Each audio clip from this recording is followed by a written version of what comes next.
I will invite on stage Stefano, our partner and friend. And I think you will also tell us a little bit of your work. Berlino. Yes. And also, we already invite Xenia and Lode and everybody to stage for this panel. We are all in trouble, yeah, we are all in trouble, yeah. We are all in trouble with artificial intelligence, technology, and fashion. We stand up, no problem. Oh, yeah, okay. Good afternoon. How you feel it? Today we are in the FASHIONTECH Saloon, so we should talk about how technology can impact on fashion, right? Many of you, I suppose, is part of the fashion tribe, creativity. When technology play a role in fashion, we need to understand how. So today, before to move ahead, we try to understand which role technology can play in fashion sector. My first concern when I start doing this is my career since approximately 20 years. Let me introduce myself. I'm Stefano Galassi. I'm an advisor for some of the most important luxury brands worldwide, including Armani, Valentino, North-Face, Moschino, Prada, and many more, Uniqlo in Japan, and many more. I've been doing this, trying to combine how innovation and technology can work together. But the main question is also, we have startups. We all know that startups play an important role because they can identify an opportunity, they play with a new technology, they create a new business model, right? But the other side, we have brands. Brands, since the beginning, they've been renewed by the creativity. 95% of the investment in innovation in a fashion house is on product, creativity, the collection.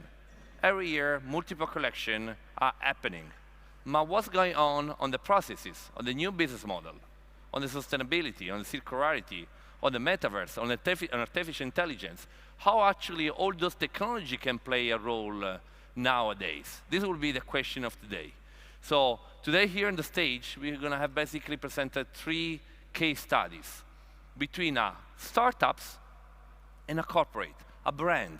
And now we're going to investigate how a startup bringing their own culture, technology, solution, and vision can actually embrace and improve processes, performances, customer experience for the brands. I would say, let's start by introducing our panelists and our innovators, because this is what you are, guys. Let me start by a powerful women couple, both from Germany. Let me be a big applause from Anna and Xenia. Welcome. I would start saying, let's start from you.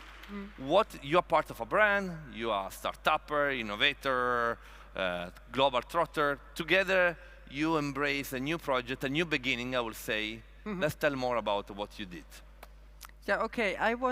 Thank you, Stefano, first of all. Actually, I wanted to present what we do, but now I tell a little bit about it. I was myself a designer. I learned coding. I programmed my own software.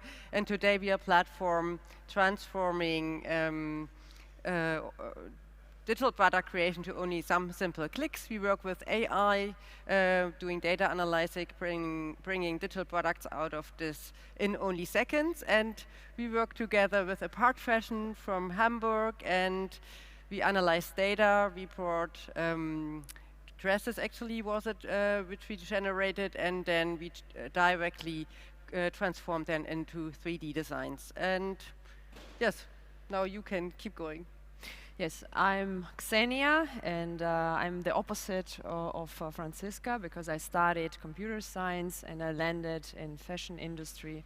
This is nice, huh? You started from designer and you landed to technology. You started by computer science, you landed to fashion. Yes, exactly. And I think the perfect couple. And honestly speaking, I think Franziska have a more easy way than me. I'm quite sure, because IT and everything is very inspiring, but very logical and very powerful too. And fashion, I have no idea why, when, because. So yes, we're starting for cooperating and starting to, let's say, through data analysis, try to understand different kind of things and key pieces. Okay, let me spend 1 minute more on the brand part, since 179, 75, if I'm not 75, wrong. yes. So tell us more about the brand. About What the the brand value, the collection, you're based Sure. in Germany. Tell us more about the brand. Okay, let me start. So, no, yes, Apart Fashion is more than 40 years. So, 1975. It belongs to the group of Otto, and it was a small company between Otto 1975 and expanded to a own company, to a big catalog. I think some few people maybe know already here Apart Fashion, not the youngest but the eldest one. 2011 we all had a management buyout, and since 10 years I'm managing Apart. And we are starting a lot from e-commerce. We had no retail chains, we had no retail stores, but we are very, very strong in e-commerce. We're one of the top partner of Zalando, of About You, Otto, and Bräuninger, or other marketplaces, and also make a lot of fulfillment stuff with the end consumer. Of course, also our own online shop with the whole customer database, what we collected or what we have, what we're using also with Franziska in her software. And since I think 5-6 years we started with the first exhibition Panorama. It was also here actually, it was not premium, but it was Panorama. And was our first enter to the retail store and to understand the complete different logic of fashion quantities and fashion steps. I like this story because Apart, since 40 years and plus, actually have changed its own business model, DNA, right? So keeping evolving somehow. This is actually quite remarkable. No one to want to become from Blockbuster and then see Netflix start. And what about you, Anna? You told us before artificial intelligence, design. It's not really clear. What does it, how artificial intelligence can play a role in fashion? What your platform does? Well, I say always in fashion, normally we work by hope and feelings, and we design not really objectively, but we can do with artificial intelligence, we analyze data, analyze bestseller data, trend data, competitor data, and then we can bring out new digital products in just seconds. And the good thing is we can just generate everything. We started with Xenia with Apart Fashion with dresses, but it's also shoes, jewelry. Everything all depends on data. And the good thing also is we get digital products, what we all need today. And so there is no designer, there is no, an artificial intelligence, means an algorithm that you have been created in your platform that is able to create a new piece of fashion design for this brand. Yes. Automatically, faster, cheaper, and maybe potentially also cooler. Yeah, cooler, nicer. This is quite revolutionary. Can you please tell us how was the beginning, the new beginning, and where you arrived with this collaboration? I met Franziska, of course, somewhere. Somewhere. This is usually no big story started by a Oh my God. Okay, let me think. So I think the first we started 2 years ago. Can it be? Yes, we started 2 years ago when Franziska, in general, started with her idea. And of course, when you see her, she inspired you completely, more than everybody else. And you try to push everything what you have on data, what you collect on data. Of course, it's important to have the data. To work with such tools, you have to have a lot of data, and you have to have not just a little bit. So you have to make coexistence and rules that you can use. So we started first, I think, with the analyzing the top seller. We started first with key points. What is important? What is defining a top seller? What channel, materials, whatever it is. So try to first to define what makes your product to a top seller. Define it. So this is something what we started. We defined the top seller and integrated those characteristics into the system. And push the KI, the AI, the artificial intelligence with data, and trying to analyze all the results. So we were seeing if the results are correct. Could this be possible that it can be top seller? I mean, we can call data-driven creativity. I mean, this you basically yes, start exactly. applying science and the merchandising usually behind the product before that happens also to the new design collection. Yes. This is quite impressive. And can you please share, and then we move to the next case studies, what strong impact you have created? Now, how many pieces, some numbers about this collaboration? Well, if you work with neural networks, I mean, we had like 20,000 pieces coming out. 20,000? You get in 1 second 20,000 pieces, right? And then Xenia was looking at them and was like, what should I choose now? Should I look at all of them and send it to my team? Or What you did, so after the Yeah, 20,000 pieces you have created. Yeah, we worked on like a specific, how's it called? Like clustering the outcome, so that she didn't have to look all of that through. So we had like, oh, she wants to have dresses, but dresses only with like red dots. So she got just the dresses with red dots. That was the solution, what we found, Yes. right? And what about results? I mean, you tested, you learn, you study, you apply, you choose, you Yes. design, you choose. Yes, we are exactly now in this phase where we are testing through a lot of stress at our part. I think the last, for 2 months ago, we have the last status. So we need now to go into production, make it ready. But the first results that we tested through a few of the customers in 3D, really nice. So I'm very, very happy and very satisfied and very amazed about the results for the future, how it would work. Let me say one thing. I mean, there are very few companies nowadays in fashion is a new frontier, and fashion always been a luxury. I've been working in the sector. The first time I mentioned social media to a luxury brand, I was almost fired 15 years ago. So I know what does it mean working the frontier. But the fact that you're collaborating is not by chance, because both of you have the same vision and you have diversity background.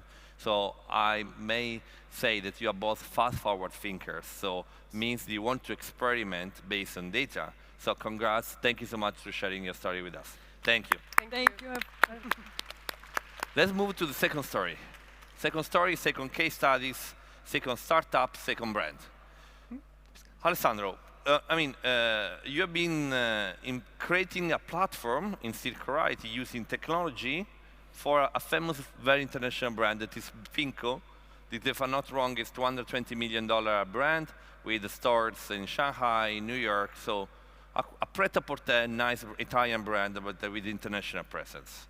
So what was the challenge? And actually, how through your platform, what your platform does, and how actually you take the challenge and bring it to reality? Well, the challenge Pinko had was to move towards a more innovative business model to distribute their products. I mean, on top of the one they already got. Of course. So But retail, wholesale, e-commerce, of course. That's for sure. But on the other side, it's true that you always have to look forward indeed. What Pick up a little bit. Yeah, sure. What are the final consumer going to need and to look for in a few years? So we developed for them this fashion leasing service and a website for them that we manage and we help them running, which is called indeed Pinko Play. We basically I have 3 words. Pinko Play, remind me the 3 words. Play, repeat, and wear it. I studied more than your case studies. Come on, my friend, let's do it. Okay. Okay. We developed this this website based on the idea of having an unlimited wardrobe for the final user that wanted to wear Pinko items. So what happened is the user goes on the website, completes a brief test. Those data are gathered and analyzed by an algorithm that provides a suggestion. This way, we help user choose what she's going to actually receive. However, this proposal, this suggestion is non-binding, and she's going to have the final word. This way, an artificial intelligence fine-tunes the suggestions over time and improves the suggestions over time. Anyway, the consumer chooses what she's going to get, and she gets a set of 4 garments every 2 weeks. So she can wear them to hang out with friends. Is it a renting service by subscription? It's a leasing service because, I mean, the initial part is... Leasing service. Indeed. The initial Instead to get a car, I get the gardrobes, different outfits, Exactly. and you send to the customer 4 outfits every 2 weeks. 4 outfits every 2 weeks, you wear them, and if you like them, as for cars indeed, you just keep them. You pay like the premium at the end, and you keep them. But including in the subscription that the user pay for, there is indeed already an amount of credits, money, that they can use to incentivize the acquisition of those garments. This way, on the one side, of course, indeed, it's very innovative, but on the other side, this was also an initiative that Pinko wanted to push because of the sustainability aspect. I mean, we did an internal assessment, and we assessed that each and every user, every year, saves for the environment about 250,000 liters of water and 250 kilograms of CO2 emissions per year. Because, of course, you have got an unlimited wardrobe, but once the items come back, they can be provided to other users after being indeed refurbished. This way, indeed, we exploit circular economy and we make everything sustainable, so an unlimited wardrobe, but more focus on higher end garments rather than indeed mass market like What was the average price of the item you were sending to the customer? Well, on average for Pinko, it's about slightly lower than 300 euros. So okay. we define it as affordable luxury. So accessible pret-à-porter, yeah. Yeah, exactly, indeed. All right. I mean, this is what we call a different business model. I mean, everyone talks about sustainability, circularity. I like to say sustainability as a business. Because if we don't impact on the 3 Ps, so people, so us, profit also, and planet, but also profit, because if we don't do profit through when we do business in sustainability, will not be long-term applicable or sustainable once again. So this means everything that is around fashion as a service, the second-hand, the renting, the upcycling, the new materials, everything somehow can have a positive impact on this value chain. It's extremely important to start experimenting a larger adoption. Of course, I imagine this was the first pilot project that was you experimenting with customer. Can you please tell us some impact? How many people start using that? How many there were? How the Pinko brand were satisfied? Tell us some numbers. Yeah, sure. I mean, we've got like the first months, a few thousand people got in. Few thousand people? Yeah, a few thousand people got interested and got in touch to start the registration process, the onboarding process. And one thing that we immediately realized, we already knew it because we previously launched a direct-to-consumer platform where we collaborate directly with brands, but we had the confirmation that it's not only a matter of rental, and that's why I define it as a leasing service. People used to buy their favorite items because once you have already got at your place and you have already tested that specific garment, I don't know, a shirt or whatever, works perfectly on you, fits perfectly on you, and you have already got a wallet that you can use, you then end up buying that garment. And on top of that, there is also the resale aspect, because of course if you buy an item which has already been used, then refurbish, and then you receive it, you can buy it with an additional discount. Of course, this is an opportunity for the brand. Why? Because a big problem is fake products, like counterfeited products for like medium high-end fashion brands, because obviously you can take a label, you put it on another item, and you sell in a peer-to-peer platform. That's not possible with our solution, because of course we track each and every item with a specific RFID. So potentially we can even... What does it mean RFID for everyone? It's a specific tag that can be read only by specific antennas. It's radio frequency identification. That is a technology label that makes traceability on the supply chain. Yeah, right? And you can use it also, you can track it also with blockchain, or I mean, anyway, there is an unique identification for each and every item, and indeed, Pinko is also enlarging this technology to all of its garments to make sure that each and every item is... For everyone that is less familiar with technology, I mean, now, based on the circularity, we need transparency. No transparency, no circularity. To having transparency, we need to know from where the data come until where the product arrives. So input, output. To managing the entire supply chain, we need technology to be able to trace this information along the highway, right?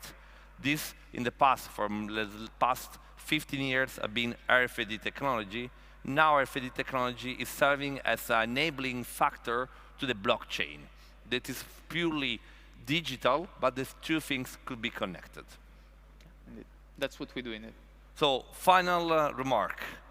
could you please repeat us how much was the reduction of the footprint calculated both in CO2 and water consumption? Yeah, as I said, we launched the service like in March, so it's been just a few months, so we cannot like obviously have still a huge impact, but we already assessed indeed the saving per year. It's indeed about 250,000 liters of water and 150,000 liter waters and 250 kilograms of CO2 emissions per user per year. But this is because basically the industry is already the second most polluting industry in the world, and that's mainly because of production. So what Pinko... Those numbers to start this initiative, I think they are more than remarkable. Thank you so much. Thanks. Congrats for your business. All right, fashion tech. We have been talking about artificial intelligence playing a role in fashion creativity, data-driven. We have been talking about a platform that are able to provide leasing product in sustainability as a business, providing services to customer and reducing the impact, the footprint. And then now we talk about how the role, we have talked about Web 2.0, 3.0, so moving from 2D to 3D. That means also approaching to the metaverse. The case studies we're going to present, the brand doesn't need any presentation because it's Fendi, that is a global luxury brand based in Rome with a great heritage. And of course, when you play with these important brands, it's always a little bit tricky because if they decide to go in some innovation, they decide to go excellent. They cannot take the risk to do something wrong.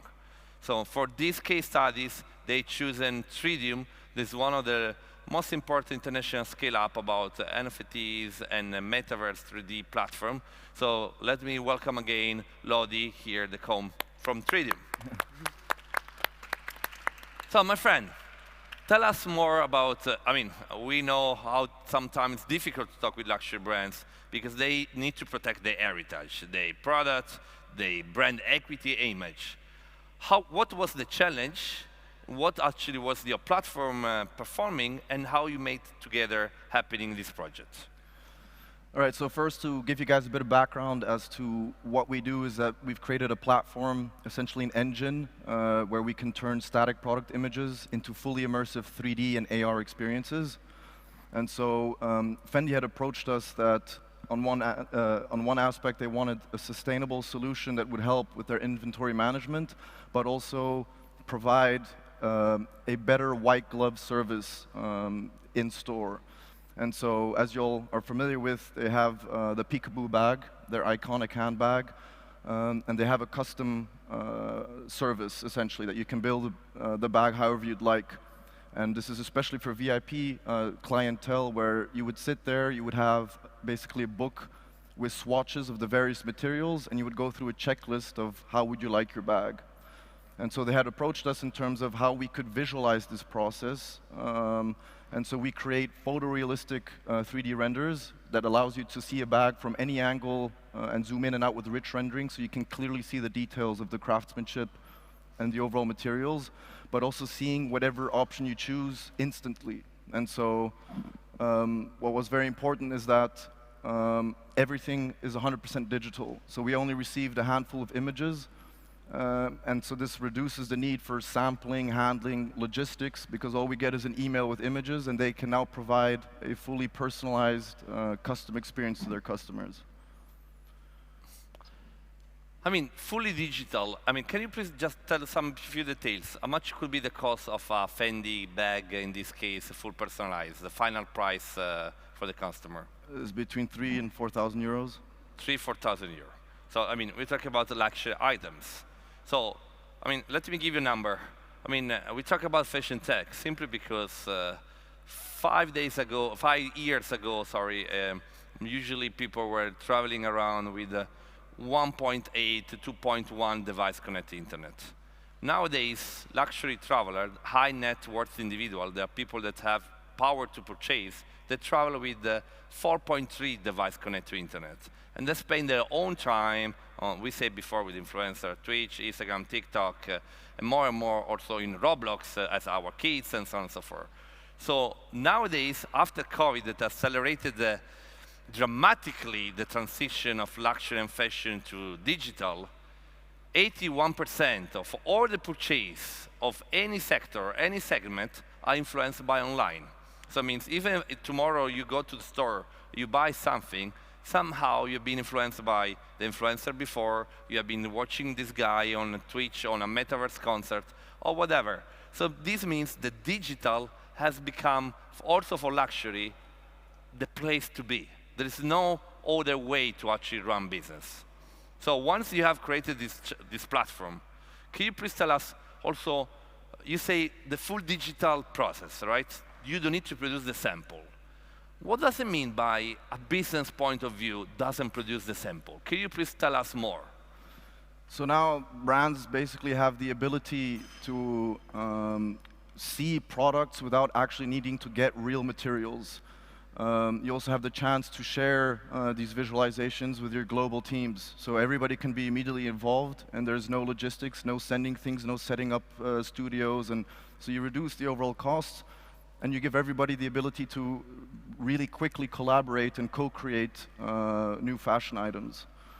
And just the important thing why we're focusing so much on 3D is to create an interoperable solution so that those very same 3D assets that you use to transform your e-commerce experience can also be used in different metaverse worlds, so that, because we know fashion is really about self-expression, and this need for self-expression is going to transcend to the digital space. So those very same assets that you now use for e-commerce can be used to dress avatars or to populate various metaverse worlds. And so it's giving more reach, so you can use the very same asset across multiple digital channels rather than having to prepare or individually do things separately. Let me try to share with everyone. I mean, digital process, not sample production, means in my business case, a brand means I need to produce much less and much faster. I save money in the production. I save footprint because I don't need to produce. I can serve better my clients because the personalization is scale, so I do custom made. So all of this digital is not only here on the communication side, but as I said before, those solutions are actually creating a strong impact on the business model.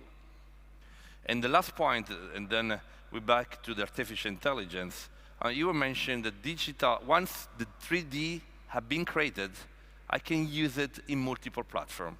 I imagine easily on e-commerce, social media, but what's the next level? So how I can use your platform, 3Dium, to create this 3D going to the next level or to the metaverse? There is some link? Well, yeah, so we're currently building out integrations with various metaverse worlds, and what we're trying to do is that how a lot of companies work today is that you have to deal with 5 or 6 different agencies who specialize in a specific section of 3D. And we're trying to bring all of that together so that you have only one platform and one touch point where you have all of your 3D assets, and then you choose a destination. So whether it's for your e-commerce, whether you want embedded in digital advertising, whether you want to use it as social media or as a filter, or any of the virtual worlds. And so as we're progressing, we're just adding on to that list so that just like with Photoshop, that you have multiple export options, that for us, you just have multiple distribution channels. So great. To sum up, we have data-driven creativity, sustainability as a business with a leasing platform, and the third is a 3D platform able to create one of the use case scenarios, a 3D product, a personalization product for luxury to go faster in digital and then potentially in metaverse. So this means fashion tech. So fashion tech exactly means operating, leveraging new technology, adopting this technology into the process, and then understand, define a new way to engage customer, producing better business. This is where we all about in fashion tech. Thank you so much for your time. Let's move to the artificial intelligence. Thank you to you. Thank you, guys.